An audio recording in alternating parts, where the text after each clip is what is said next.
AI is game-changing in terms of the impact it's going to have on attacks, and then in particular, attackers' ability to move faster.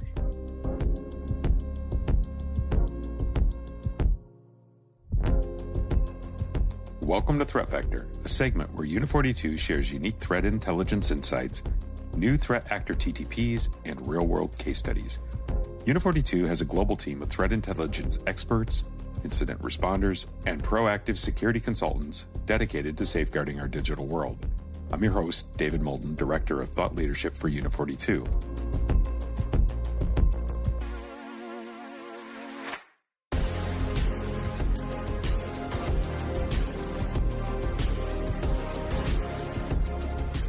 In today's episode, I'm going to talk with Wendi Whitmore, SVP of Uni42. Her career is full of highlights, including being an inaugural member of the first ever Cyber Safety Review Board launched by the United States Department of Homeland Security.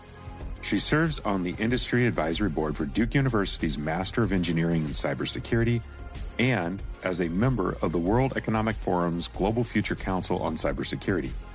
At Uni42, we're thrilled to have Wendi leading our team, and today she is here to share her thoughts on the current threat landscape. Let's get right into it.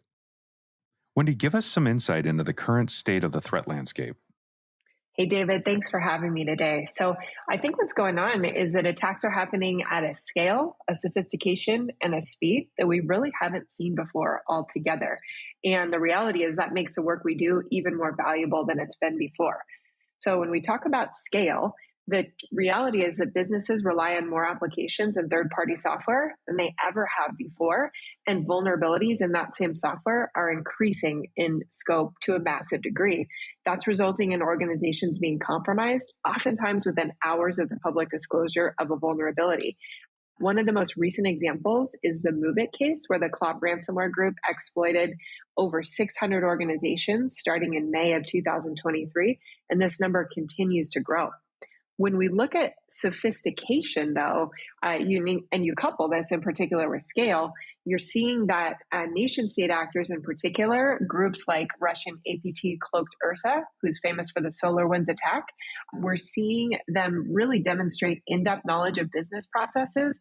And especially today, if you move into cyber criminal landscape, what's in the news right now with Muddled, Libra, or Scattered Spider, you see those organizations really have a strong understanding of business processes and how IT departments work in particular. And then lastly, what they're doing is leveraging so many apps, trusted applications like Office 365, Google Drive, for example, Dropbox, that we use and really trust, and then using those to get information out of the environment.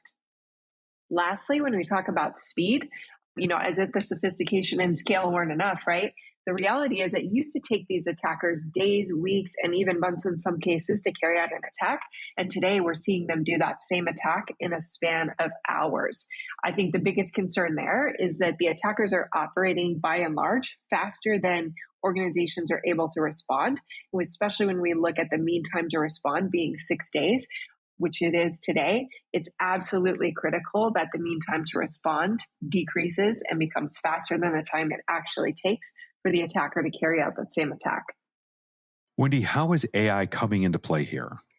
So AI is, and in particular, generative AI is really increasing the speed with which attackers are able to operate.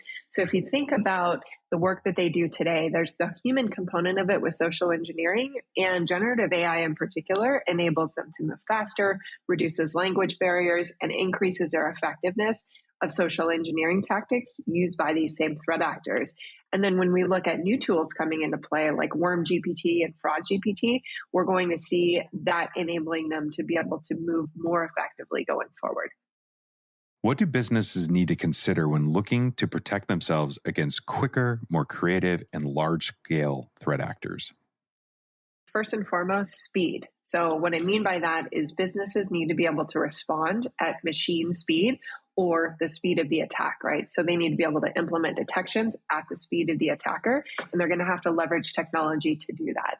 The second challenge I see relates to integration. So there's too many tools today that organizations are using that require manual integration. They're different screens and different panes of glass. And having a platform approach to detection really helps organizations prevent. So, one, detect, prevent, and respond at every stage of the attack, which includes network, endpoint, and cloud.